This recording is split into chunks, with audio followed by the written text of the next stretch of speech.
Hello everyone. Previous lecture मा हामीले leukaemia को बारेमा डिस्कस गरेको थियौं भने आज चाहिँ हामी क्लासिफिकेसन अफ ल्युकेमिया को बारेमा डिटेलमा डिस्कस गर्नेवाला छौं। क्लासिफिकेसन अफ ल्युकेमिया मा मेनली चारवटा क्लासिफिकेसन को अन्डरमा हामी तिनीहरुको introduction, incidence, pathophysiology, clinical manifestation, diagnostic investigation, management र प्रोग्नोसिस हेर्ने छौं। ओके, नाउ यो थियो हाम्रो क्लासिफिकेसन जुन हामीले प्रिभियस क्लासमा हेरेको थियौं हैन। Acute lymphoblastic leukaemia, chronic lymphoblastic leukaemia, acute myelogenous leukaemia and chronic myelogenous leukaemia. Okay, सुरुमा हामी एक्युट लिम्फोसाइटिक ल्युकेमिया जसलाई ALL भनेर पनि भनिन्छ, हामी त्यसमा जान्छौं है। Acute lymphoblastic leukaemia, it is regarded as the common leukemia among the children, common cancer of children भनेर पनि भनिन्छ हैन। And it usually occurs before 15 years of age and peak incidence चाहिँ यसको 2 to 9 year of age मा हुन्छ भने more frequently यो boys मा हुन्छ than in girls. Now neoplasm चाहिँ के हुन्छ त भन्दा it composed of immature B or T cells which are referred as lymphoblast. And our pathophysiology मा जाँदाखेरि it's arising from a single lymphoid stem cell with impaired maturation and accumulation of malignant cells in the bone marrow. Lymphoid stem को lineage बाट चाहिँ यो develop हुने cancer हो, rise हुने cancer हो। एन्ड यसमा के हुन्छ त भन्दाखेरि त्यो ब्लास्टमा चाहिँ ब्लास्ट सेलमा म्याचुरेसन हुन पाउँदैन, इम्पेयर्ड हुन्छ, जसको कारणले गर्दाखेरि चाहिँ इम्याच्योर ब्लास्ट सेल्सहरु, मैलिग्नेन्ट सेल्सहरु चाहिँ धेरै मात्रामा प्रोडक्सन भएर तिनीहरु चाहिँ बोन मारोमा चाहिँ एक्युमुलेसन भएर चाहिँ बस्दिन्छ। And coming towards the sign and symptoms, sign and सिम्पटम्समा चाहिँ बोन म्यारो लाई एफेक्ट गरेको आधारमा र अर्गन इन्फिल्ट्रेसन गरेको आधारमा हामीले साइन एन्ड सिम्पटमलाई क्लासिफाई गरेको छ। सुरुमा के छ त भनेर भन्दाखेरि एनिमियाले गर्दाखेरि हुने प्यालर र फ्याटिग भनेर छ है। एन्ड देन आफ्टर ब्लिडिङ, थ्रोम्बोसाइटोपेनियाको कारणले गर्दाखेरि ब्लिडिङ हुन सक्छ। एन्ड ब्रुइसिङ र प्याटेसिया पनि हुन सक्छ, न्युट्रोपेनियाको कारणले गर्दाखेरि पनि हुन सक्छ। एन्ड नेक्स्ट भनेको fever, to some degree fever पनि आउन चाहिँ सक्छ पेशेन्टलाई है। And now coming towards the clinical manifestation which is due to the organ infiltration, त्यहाँ के हुन्छ त भन्दा बोन्स र जोइन्ट्स पेनहरु हुन सक्छ, लिम्फेडिनोप्याथी पनि हुन सक्छ, एन्ड स्प्लिनोमेगाली हुन सक्छ, हेपाटोमेगाली हुन सक्छ भने central nervous system, testis, I र ग्यास्ट्रोइन्टेस्टिनल ट्र्याक अनि किडनी पनि इन्भल्भ हुन सक्छ है। यो चाहिँ ड्यू टु अर्गन इन्फिल्ट्रेसनको कारणले गर्दा। यता बोन म्यारो डिप्रेसन भएको कारणले गर्दाखेरि चाहिँ जस्तो बोन म्यारोमा चाहिँ रेड ब्लड सेल र व्हाइट ब्लड सेल, प्लेटलेटहरुको फङ्क्सनहरु, तिनीहरुको प्रोडक्सनहरुमा चाहिँ डिस्टर्बेन्स भइदिन्छ है। हो त्यसको कारणले गर्दाखेरि हुने भनेको पेलर, फेटिग due to anemia, bruising, प्याटेसियाहरु due to thrombocytopenia and persistent feverहरु हुन सक्छ न्युट्रोपेनियाको कारणले गर्दाखेरि भने ब्रुइसिङ, प्याटेसियाहरु पनि हुन सक्छ ब्लिडिङ भएर थ्रोम्बोसाइटोपेनियाको कारणले गर्दा है। त्यसपछि नेक्स्ट छ एक्युट लिम्फेटिक ल्युकेमियामा हामीले डायग्नोस्टिक इन्भेस्टिगेसनहरु के गर्न सक्छौं भनेर छ है। डायग्नोस्टिक इन्भेस्टिगेसनमा के छ त भन्दाखेरि हिस्ट्री एन्ड फिजिकल एसेसमेन्ट जुन चाहिँ प्राइमरी स्टेप हो। प्राइमरी स्टेप हामीले जुनसुकै कन्डिसनमा पनि हिस्ट्री र फिजिकल एसेसमेन्ट पेशेन्टको गर्छौं नै। त्यसपछि चाहिँ हामीले के गर्छौं त भनेर भन्दाखेरि जस्तो ब्लड टेस्टहरु गर्न सकिन्छ हैन, बोन म्यारो एक्जामिनेसन गर्न सकिन्छ, साइटोकेमिस्ट्री गर्न सकिन्छ, इम्युनोफेनोटाइपिङ गर्न सकिन्छ। सिमिलरली साइटोजेनेटिक एनालाइसिसहरु पनि गर्न सकिन्छ है। यहाँ साइटोजेनेटिक एनालाइसिस छुटे छ। अब ब्लडमा हामीले के देख्न सक्छौं त भन्दा आरबीसी मा हामीले हेर्दाखेरि पेरिफेरल ब्लडमा चाहिँ जेनरली नर्मोक्रोमिक नर्मोसाइटिक एनिमिया, थ्रोम्बोसाइटोपेनिया हामीले देख्न सक्छौँ, लो प्लेटलेट काउन्ट भयो। एन्ड टिएलसी टोटल ल्युकोसाइट काउन्ट चाहिँ के हुन्छ त भन्दाखेरि त्यसमा चाहिँ ल्युकोपेनियाहरू देखिन सक्छ। एन्ड डिएलसी डिफरेन्सियल काउन्टमा चाहिँ नम्बर अफ सर्कुलेटिङ लिम्फोसाइट्सहरू चाहिँ जेनरली एक्सेस धेरै भएको हामीले देख्न सक्छौँ, मोर देन 20%। एन्ड लिम्फोब्लास्टहरू पनि हामीले देख्न सक्छौँ त्यहाँ है। Lymphoblasts they have round two convoluted nuclei, and they have nucleocytoplasmic ratio and absence of cytoplasmic granularity यसमा चाहिँ है ALL मा चाहिँ। सिमिलरली बोन म्यारो एक्जामिनेसन हामीले गर्न सक्छौँ। बोन म्यारोमा पनि हामीले डिफ्रेन्ट कुराहरू थाहा पाउन सक्छौँ है। B cell T cell origin हो कि भनेर पनि हामीले थाहा पाउन सक्छौँ। सिमिलरली इम्युनोफेनोटाइपिङ पनि हामीले गर्न सक्छौँ। र अर्को भनेको साइटोजेनेटिक एनालाइसिसहरू पनि हामीले यसमा गर्न सक्छौँ है। साइटोकेमिस्ट्रीमा पनि हामीले विभिन्न जस्तो चाहिँ पोजिटिभ इमेच्योर सेल्सहरू छ कि, ल्युकेमिक ब्लास्ट सेल्सहरू छ कि, इमेच्योर सेल्स कस्तो प्रकारको छ भनेर चाहिँ हामीले साइटोकेमिस्ट्रीमा चाहिँ हेर्न सक्छौँ है। यो पनि हेल्पफुल हुनसक्छ डायग्नोस्टिक इन्भेस्टिगेसनको लागि। एन्ड साइटोकेमिस्ट्री चाहिँ एएलएलमा चाहिँ नेगेटिभ चाहिँ देखिन्छ, नन स्पेसिफिक स्टेरेज भनेर चाहिँ नेगेटिभ इन एएलएल भनेर चाहिँ यसको फाइन्डिङ चाहिँ आउन सक्छ। एन्ड सिमिलरली हामीले अर्को भनेको चाहिँ म्यानेजमेन्टमा जान्छौँ है। म्यानेजमेन्ट हामीले कसरी गर्छौँ भन्दाखेरि जेनरल सपोर्टिभ थेरापी र स्पेसिफिक थेरापी भनेर दुईटामा डिभाइड गरिएको छ। जेनरल सपोर्टिभ थेरापीभित्र पनि के हुन्छ त भन्दाखेरि हामीले कन्डिसन हेरेर सुरुमा छ insertion of इन्ट्राभेनियस catheter. Intravenous catheter भनेको सिबिपी लाइन हामीले पेसेन्टको कन्डिसन हेरेर निड फाइन्ड आउट गरेर चाहिँ त्यो गर्न सक्छौँ। त्यस्तै सिम्टोमेटिक म्यानेजमेन्ट हामीले गर्न सक्छौँ। अर्को भनेको ब्लड प्रोडक्ट सपोर्टहरू गर्न सक्छौँ, जस्तो अघि भनेको थियो थ्रोम्बोसाइटोपेनिया हुनसक्छ, पेसेन्टलाई एनिमिया हुनसक्छ भनेपछि त्यसको लागि हामीले ब्लड ट्रान्सफ्युजन गर्न सक्छौँ, प्लेटलेट ट्रान्सफ्युजनहरू गर्न चाहिँ सक्छौँ। Similarly prevention of tumour lysis syndrome यो सबै चाहिँ जेनरल सपोर्टिभ थेरापीभित्र पर्छ भने स्पेसिफिक थेरापीभित्र चाहिँ स्पेसिफिक थेरापी इन चिल्ड्रेन्स र एडल्ट भनेर छुट्टै छ। यसमा डोजेसहरू फरक फरक हुनसक्छ स्पेसिफिक ट्रिटमेन्टको। स्पेसिफिक थेरापीभित्र चाहिँ केमोथेरापी र रेडियोथेरापी पर्छ है। Chemotherapy and radiotherapy. केमोथेरापीमा treatment take place in 3 phases and त्यसमा हुन्छ इन्डक्सन फेज जसलाई रिमिसन इन्डक्सन भनेर पनि भनिन्छ, कन्सोलिडेसन फेज जसलाई इन्टेन्सिफिकेसन पनि भनिन्छ, र अर्को छ मेन्टेनेन्स फेज है। इन्डक्सन फेजमा चाहिँ के हुन्छ त भन्दाखेरि यो चाहिँ फर्स्ट फेज हो ट्रिटमेन्टको। यसमा it kills most of the tumour cells rapidly. यसको मेन गोल भनेको चाहिँ ट्युमर बढीभन्दा बढी ट्युमर सेल्सहरूलाई चाहिँ ऱ्यापिडली किल गर्ने चाहिँ यसको चाहिँ एम हुन्छ इन्डक्सन फेजको। एन्ड यसमा चाहिँ in ALL remission is defined as less than 5% of blood cells चाहिँ बोन म्यारोमा चाहिँ देखिनु पर्यो। एन्ड पेरिफेरल ब्लड काउन्ट गरेर हेर्दा नर्मल हुनु पर्यो। Similarly absence of any sign and symptoms of disease. यदि यो कुरा भयो भने चाहिँ यसको इन्डक्सन चाहिँ सक्सेस भयो भनेर हामीले इन्डक्सन फेज चाहिँ सक्सेस भयो भनेर हामीले बुझ्न सक्छ। अब कमनली युज हुने ड्रग्सहरू भनेको चाहिँ विन्किस्ट्रिन, एस्पार्जिनेस र डेक्सामेथासोनहरू पर्छ। एन्ड डोनारोबिसिन पनि युज गर्न सकिन्छ कुनै बेला। यो सबै ड्रग्सहरू हामीले अक्टोबर क्यान्सर हस्पिटल जाँदाखेरि युज गरेको पेसेन्टमा देखिसकेको छौँ है। एन्ड कन्सोलिडेसन फेज छ नेक्स्ट। यसको चाहिँ के हो त मेन गोल भनेको high dose of multidrug chemotherapy are use to eliminate the disease or reduce the tumour burden to very low level है।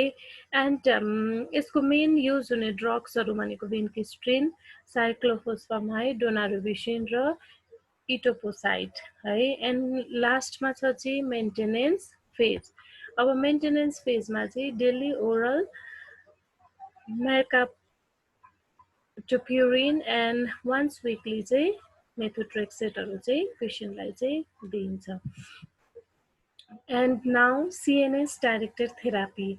In case central nervous system involvement भएको छ भने चाहिँ intrathecal methotrexate is used to prevent or to treat central nervous system involvement.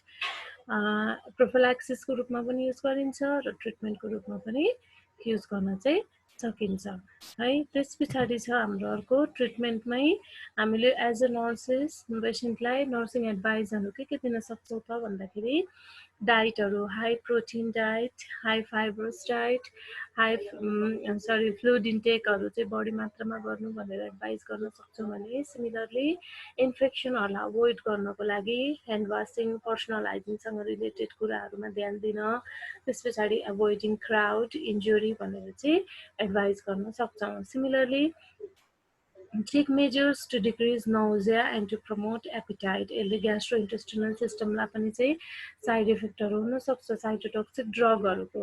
त्यही भएर पेसेन्टलाई नाउजियाहरू prevent गर्न decrease गर्नको लागि चाहिँ एपिटाइटहरू उसलाई जे मन लाग्छ उसको इन्ट्रेस्टको एपिटाइटहरू frequently but in low amount चाहिँ हामीले प्रमोट गर्न सक्छौँ। सिमिलरली स्मोकिङ अथवा स्पाइसी हट फुडहरूलाई चाहिँ अभोइड गर्नको लागि पेसेन्टलाई हामीले एजुकेसन दिन सक्छौँ। एन्ड ओरल हाइजिनहरू मेन्टेन गर्न भनेर पनि हामीले पेसेन्टलाई एडभाइस गर्न चाहिँ सक्छौँ। And now coming towards the prognosis, factors associated with worse prognosis भनेर छ। एज यङ्गर देन 2 years छ भने प्रोग्नोसिस राम्रो हुँदैन।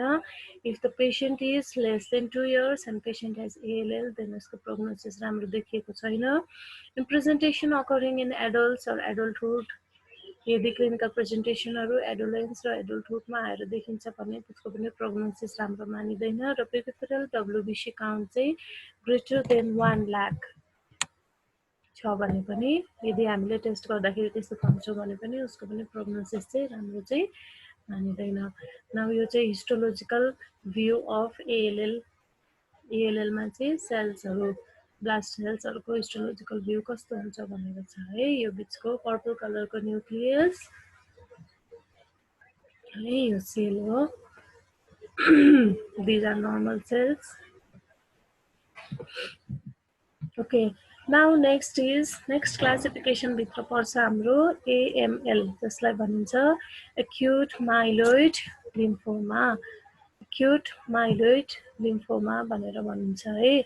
एन्ड अब यो भनेको के हो त भन्दाखेरि it is the tumor of hematopoietic progenitors that is caused by acquired oncogenic mutation and that impedes the differentiation, right, and leading to accumulation of immature myeloid blast in the bone marrow. यसमा पनि haematopoietic प्रोजेनेटर्सको tumour हो यो चाहिँ है। And अब यसले गर्दाखेरि के हुन्छ त भन्दाखेरि यसले पनि acquired mutations, oncogenic mutation, acquired oncogenic mutation that impede differentiation हुन पाउँदैन। ब्लड सेल्सहरू चाहिँ डेभलप भएर चाहिँ फर्दर मेच्योर सेल्स हुनलाई डिफ्रेन्सिएसन जुन हुनुपर्ने थियो त्यो हुन पाउँदैन, जसको कारणले गर्दाखेरि इमेच्योर माइलोइड ब्लास्ट सेल्सहरू चाहिँ धेरै मात्रामा प्रोड्युस हुन्छ र एक्युमुलेसन भएर चाहिँ बोन म्यारोमा चाहिँ बस्दिन्छ।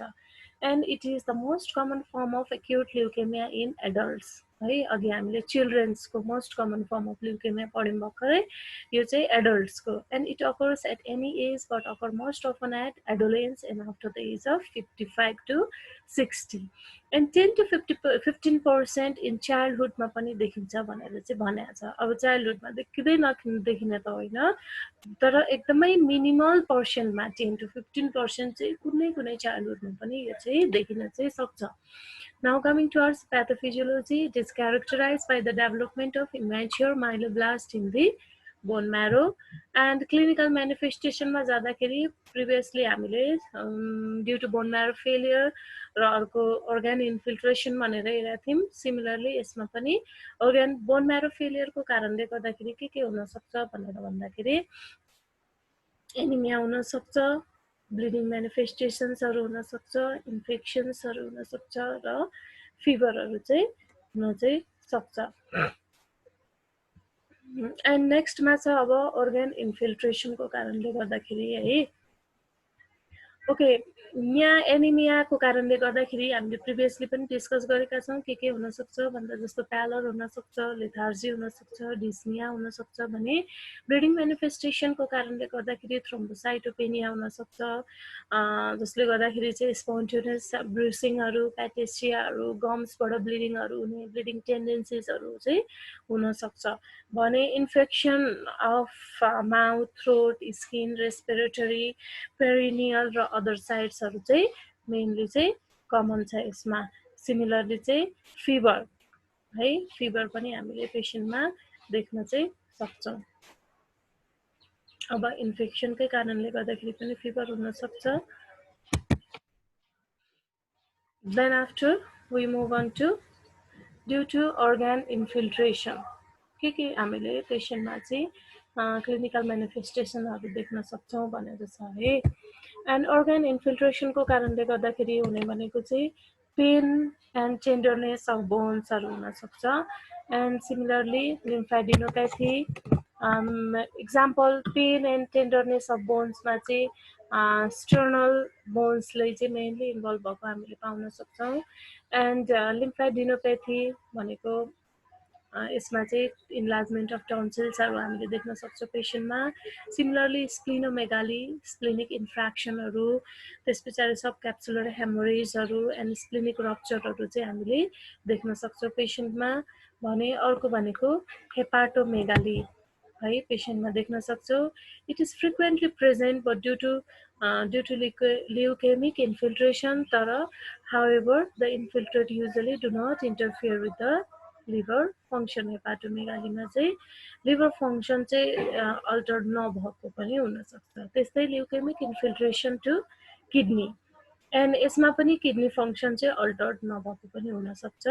And similarly leukaemic infiltration of जेन्जिभियाको कारणले गर्दाखेरि गम्सहरूमा चाहिँ हाइपरट्रोफी चाहिँ फ्रिक्वेन्टली हामीले पाउन सक्छौँ पेसेन्टमा। भने अर्को भनेको स्किनमा हामीले माइलोइड सार्कोमा पेसेन्टमा देख्न सक्छौँ। सिमिलरली रेयरली चाहिँ टेस्टिकुलर माइलोइड सार्कोमा है हामीले देख्न सक्छौँ, testicular myeloid sarcoma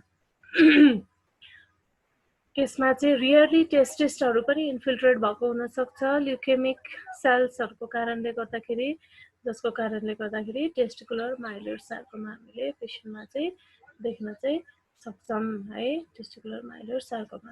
okay, now diagnostic इन्भेस्टिगेसनमा जान्छौँ हामी है। डायग्नोस्टिक इन्भेस्टिगेसनमा सिमिलरली प्रिभियस जस्तै history and physical assessment primary फेजमा हामीले गरिहाल्छौँ सुरुमै। त्यस पछाडि ब्लड टेस्टहरू हामीले गर्न सक्छौँ है। ब्लड टेस्टहरूमा चाहिँ हामीले ओके के गर्न सक्छौँ भन्दाखेरि पहिलाको जस्तै है, ब्लड पिक्चरमा के देखिन्छ भन्दा एनिमियाहरू हामीले देख्न सक्छौँ पेसेन्टमा। सिभियर टु प्रोग्रेसिभ हुनसक्छ भने नर्मोक्रोमिक एनिमियाहरू देख्न सक्छौँ। एन्ड रेटिकुलोसाइट्सहरू 5% हामीले देख्न सक्छौँ। प्लेटलेट काउन्ट चाहिँ usually below 50,000 per microlitre of blood हुन्छ भने स्पोन्टेनियस ब्लिडिङ चाहिँ if platelet count less than 20,000 per microlitre छ भने हामीले चाहिँ स्पोन्टेनियस ब्लिडिङहरू चाहिँ देख्न सक्छौँ है लो प्लेटलेट काउन्टमा। एन्ड अर्को भनेको डब्लुबिसी काउन्ट छ है। डब्लुबिसी काउन्ट चाहिँ के हुन्छ त भन्दाखेरि सुरुमा चाहिँ लो हुनसक्छ, लो टु हाई भनेर हामीले यहाँ देख्न सक्छौँ है। Progressive increase in white blood cell हुन्छ, त्यही भएर यहाँ लो टु हाई लेखेको हो। एन्ड इन एडभान्स केसेसमा चाहिँ वाइट ब्लड सेल काउन्ट चाहिँ मोर देन 1 लाख पर माइक्रोलिटर पनि हुनसक्छ है एडभान्स केसेसमा चाहिँ।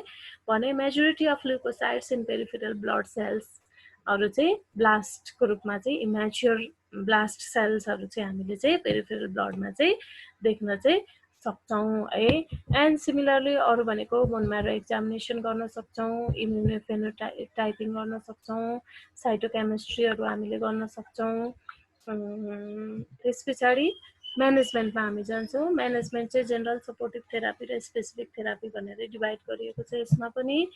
एन्ड जेनरल थेरापीमा चाहिँ प्रिभियस कन्डिसनमा जस्तै हामीले पेसेन्टलाई चाहिँ सिम्टोमेटिक म्यानेजमेन्ट गर्ने, त्यस पछाडि चाहिँ ब्लड प्रडक्ट्सहरूले म्यानेज गर्ने, त्यस पछाडि अर्को भनेको इन्ट्राभेनस क्याथेटरहरू चाहिँ लगाउने हरू पर्छ भने स्पेसिफिक थेरापीभित्र चाहिँ के पर्छ त भन्दाखेरि स्पेसिफिक थेरापी इन चिल्ड्रेन्स र एडल्ट भनेर डिभाइड गरिएको थियो होइन। सिमिलरली यसमा पनि चिल्ड्रेन्स र एडल्ट भनेर चाहिँ स्पेसिफिक थेरापी अन्डरमा चाहिँ केमोथेरापी र रेडिएसन थेरापी चाहिँ पर्छ है। एन्ड अब यसको ट्रिटमेन्टमा साइट्राभिन एन्ड 6 थाइलोक्विनिन एन्ड डोक्सोरोबिसिन चाहिँ मेनली युज हुने ड्रग्सहरू and the same care of client as ALL plus educate amount of फुडहरू चाहिँ प्रोभाइड गर्ने भनेर भनेको छ। सिमिलरली पेसेन्टलाई हामीले हेल्थ टिचिङ दिँदाखेरि मेडिकेसन साइड इफेक्ट्स एन्ड त्यस पछाडि अरू नर्सिङ मेजर्सहरू पर्सनल हाइजिनसँग रिलेटेड डाइटसँग रिलेटेड स्ट्रेस म्यानेजमेन्टसँग रिलेटेड चाहिँ हामीले पेसेन्टलाई एडभाइस गर्न चाहिँ इन्स्ट्रक्ट गर्न चाहिँ सक्छौँ है। एन्ड यो चाहिँ एएमएलको सेल्सको हिस्टोलोजी हो। हेर्न सक्छौँ हामीले।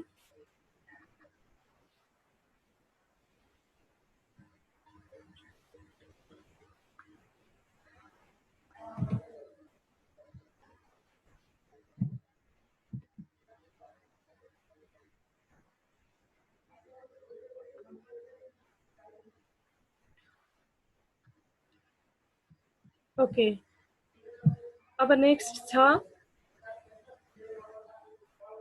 क्रोनिक लिम्फोसाइटिक ल्युकेमिया CLL है। नेक्स्ट क्लासिफिकेसनमा पर्छ chronic lymphocytic leukaemia. It is the neoplastic disorder that is characterized by the monoclonal proliferation of immunologically incompetent, slowly dividing mature B lymphocytes है।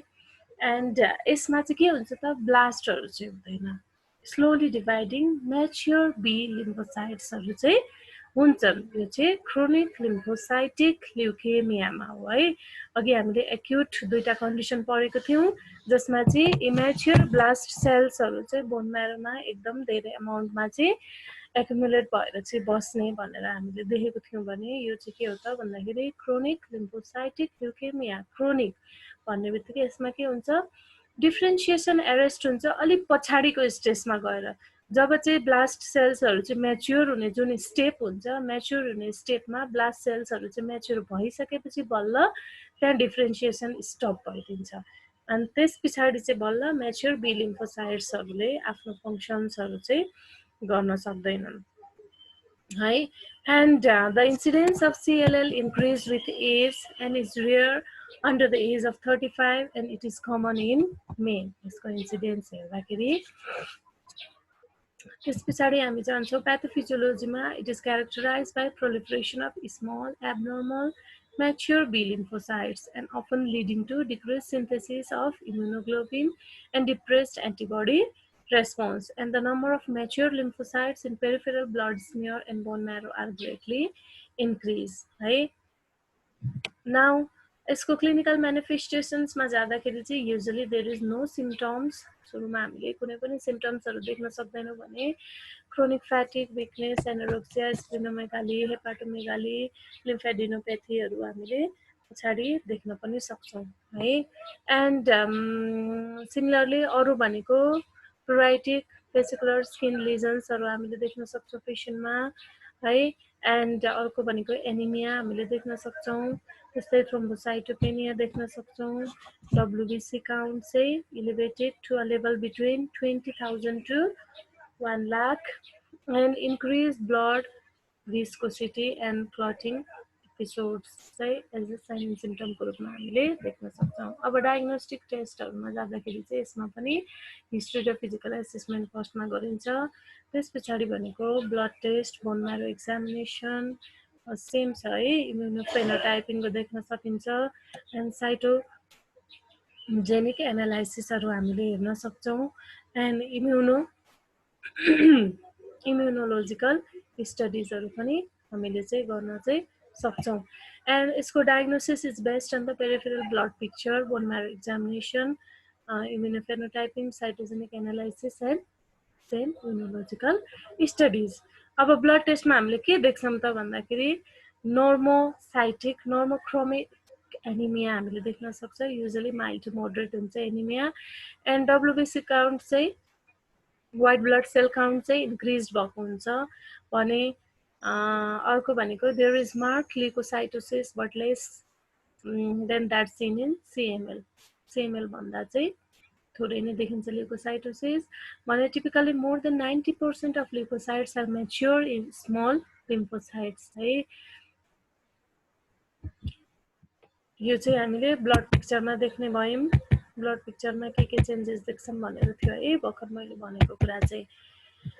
ओके, नाउ हामी जान्छौँ management के गर्न सकिन्छ त भनेर है। Persons are treated only when the symptoms particularly anaemia, thrombocytopenia, enlarge lymph nodes and spleen appear मात्र भए चाहिँ, किनकि प्रिभियस स्टेजमा अर्ली सुरुमा यसको साइन एन्ड सिम्टम युजली देखिँदैन है, र लेटरमा जब साइन एन्ड सिम्टमहरू देखिन्छ, जब यसको कम्प्लिकेसन नै हुन जान्छ, जस्तो इन्लार्ज लिम्फ नोड्सहरू हुन्छ, थ्रोम्बोसाइटोपेनियाहरू हुन्छ, त्यस पछाडि एनिमिया देखिन्छ, अनि त्यसपछि बल्ल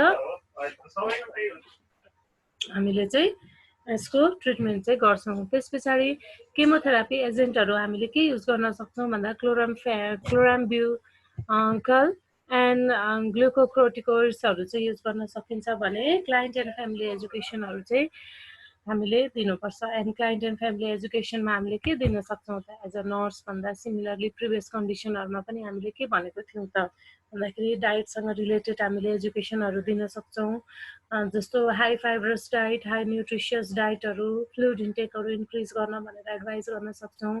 त्यस्तै ओरल हाइजिनलाई ध्यान दिनको लागि अनि इन्फेक्सन्सहरूलाई प्रिभेन्सन गर्नको लागि, पर्सनल हाइजिन मेन्टेन गर्नको लागि, स्ट्रेस रिडक्सनलाई हामीले क्लाइन्ट एन्ड फ्यामिली एजुकेसन चाहिँ दिन सक्छौँ। अनि यसको प्रोग्नोसिस हेर्दाखेरि प्रोग्नोसिस चाहिँ स्टेजिङको आधारमा चाहिँ डिपेन्ड हुन्छ। It depends on the staging of disease. Stage 0 is at low रिक्स, स्टेज 1 and 2 आर इन्टरमिडिएट रिक्स, and stage 3 and 4 are high रिक्स भनेर चाहिँ भनिएको छ। एन्ड यहाँ सिएलएलको हिस्टोलोजी हेर्दाखेरि यस्तो छ है, सिएलएलको हिस्टोलोजीमा चाहिँ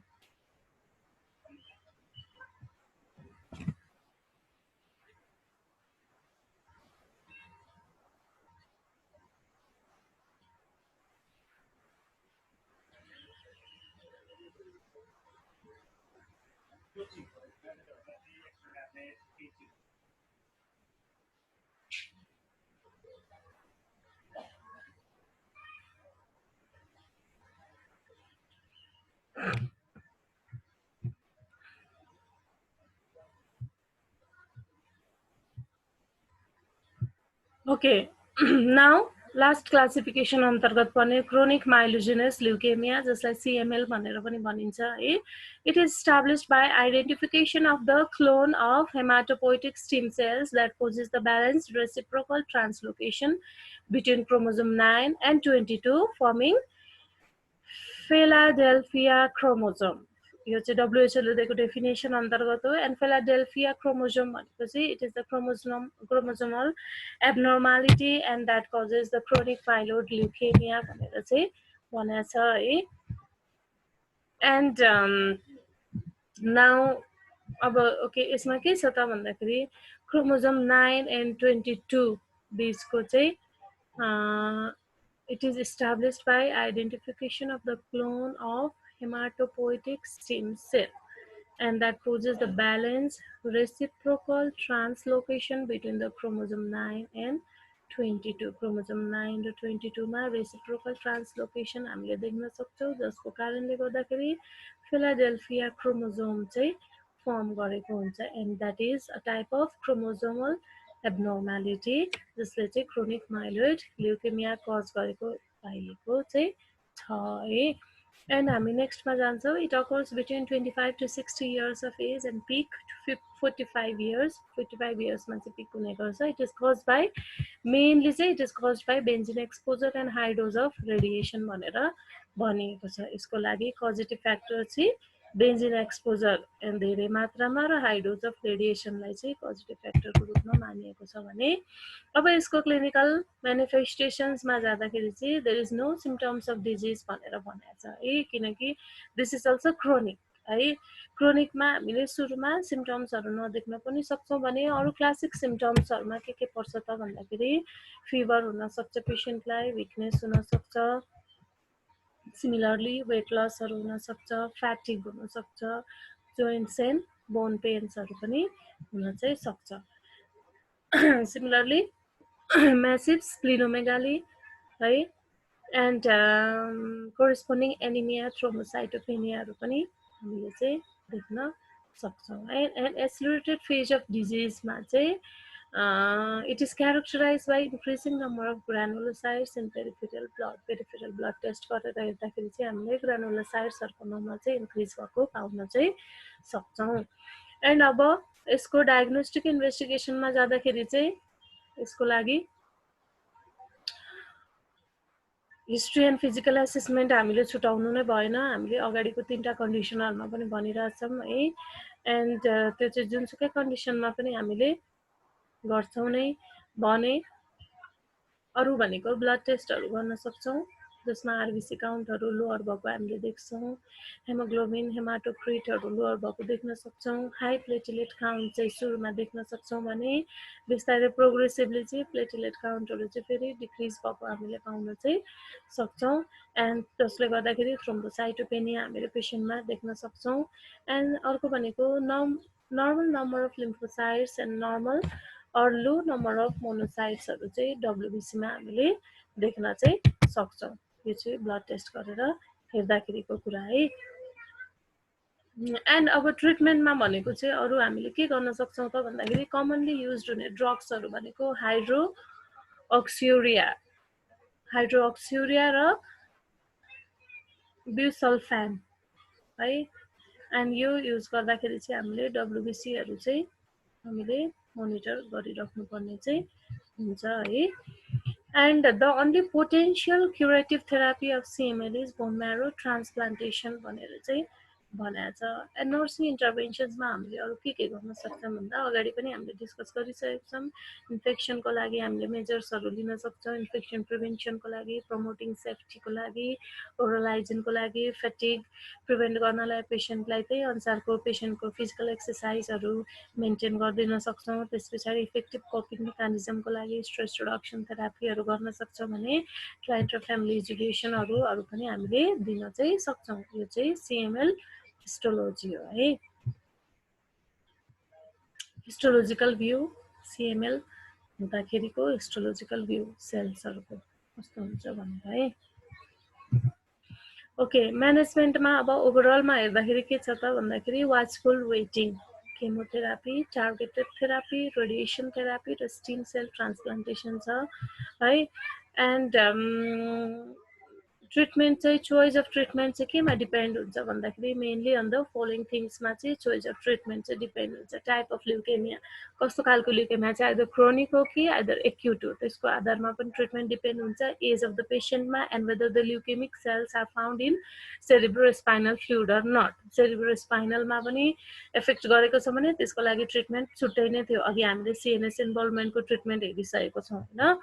एन्ड वाचफुल वेटिङ थियो सुरुमा है। त्यो भनेको के त भन्दाखेरि chronic leukaemia without symptoms may not need cancer treatment right away and watch for the health closely so that treatment can start when it begins to have symptoms है। हामीले देखिसक्यौँ त्यहाँ सिम्टम्सहरू पेसेन्टको एन्ड ट्रिटमेन्टमा पनि अगाडि हामीले देखिसक्यौँ। के हुन्छ त युजली सुरुमा पेसेन्ट चाहिँ एसिम्टोमेटिक हुन्छ, सिम्टम्सहरू देखिँदैन भनेपछि त्यो कन्डिसनमा हामीले वाचफुल वेटिङ चाहिँ गर्छौँ युजली क्रोनिक ल्युकेमियाजमा। And they do not need treatment in early stage. अनि जब कम्प्लिकेसनहरू देखिँदै जान्छ, पेसेन्टलाई सिम्टम्सहरू देखिँदै जान्छ, then after we treat the patient symptomatically and not getting cancer treatment right away is called watchful waiting. Okay, now chemotherapy. People with acute leukemia need to be treated right away. And the goal of treatment is to destroy the signs of leukemia in the body and make symptoms go away. And this is called remission. है जुन अघि हामीले हेरेको छौँ 3टा phase of chemotherapy treatment है। And after people go into the remission, more therapy may be given to prevent a relapse. है remission पछाडि हामीले 2टा फेजबाट फेरि पेसेन्टलाई मेन्टेनेन्स फेजमा सम्म ट्रिट गर्न चाहिँ सक्छौँ so that patient does not relapse. And induction phase matches, the usual criteria for complete remission are 5% of bone marrow cells and normal peripheral blood count. Once the remission completes, the consolidation phase begins. अघि पनि हामीले discuss गरेका छौं consolidation phase मा के हुन्छ भनेर पनि डिस्कस भइसकेको छ and maintenance phase. The small dose of different combination of chemotherapeutic agent are given every 3 to 4 weeks, and this phase may continue for a year or long. Right? And it's structured to allow the client to live a normal life as possible. यो चाहिँ maintenance फेजमा है. अब targeted therapy छ. Targeted therapy भनेको के हो त भन्दा this effect only the tumour sales.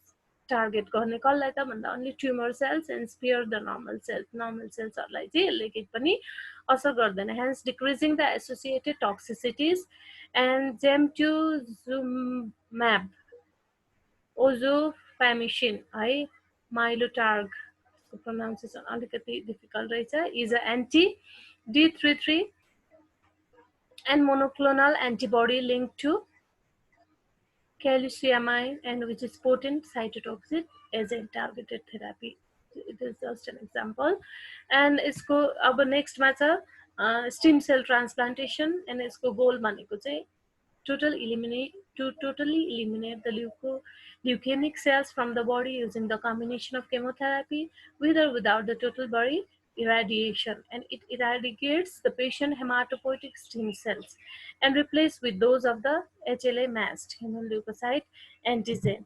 And siblings either brother or sister जसले चाहिँ at least one of the same parents चाहिँ share गर्छ उसबाट हामीले यो stem cell transplantation as a donor को रूपमा लिन सक्छौं, volunteer हुन सक्छ, identical twins हुन सक्छ, and patient's own stem cells can be removed.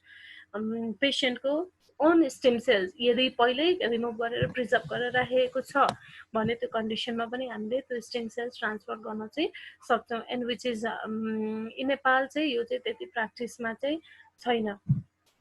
Hi, and types of stem cell transplantation भनेर छ allogenic stem cell transplantation, and next मा autologous stem cell transplantation. and यो stem cell transplantation को बारेमा चाहिँ मैले तपाईहरुलाई चाहिँ दिइसकेको छु हैन assignment. I think we have completely deal with these types as well, so हामी अहिले डिटेलमा जादैनौं यसमा है. And last matter, nutrition and physical activity. It is important for patient to take care of eating as well as staying as active, and right amount of calories to maintain a good weight, enough protein, and fibrous diet more amount of fluid भनेर हामीले पेशेन्टलाई advice गर्न सक्छौं है. जसले गर्दाखेरि पेशेन्टको dietary pattern पनि maintain हुन्छ, पेशेन्टले nutritious diet पनि पाउँछ, and patient can have better and more energy है. Similarly, follow-up care मा चाहिँ regular check-up after the treatment for leukemias भनेर चाहिँ हामीले पेशेन्टलाई advice गर्ने. Now we come to the last of the session, that is nursing management, and which is very important for us है हाम्रो लागि.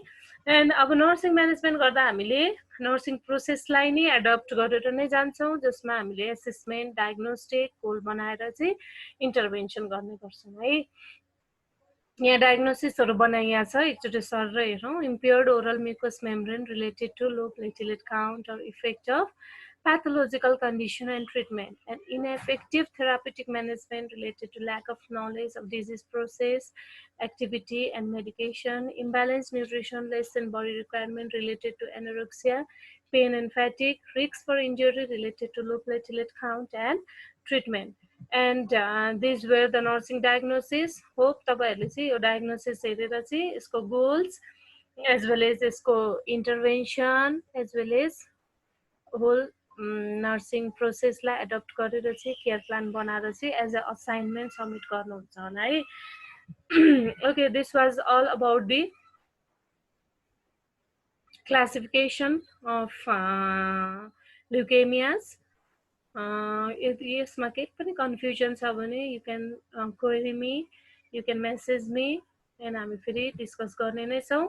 अहिलेलाई हामी हाम्रो क्लास यति नै एन्ड गर्छौं. Thank you so much. Thank you everyone. We'll be meeting again in next video. Next video म फेरि बनाउने वाला छु. Next video मा हामी फेरि next topic लाई लिएर चाहिँ फेरि भेट गर्ने छौं. Thank you so much.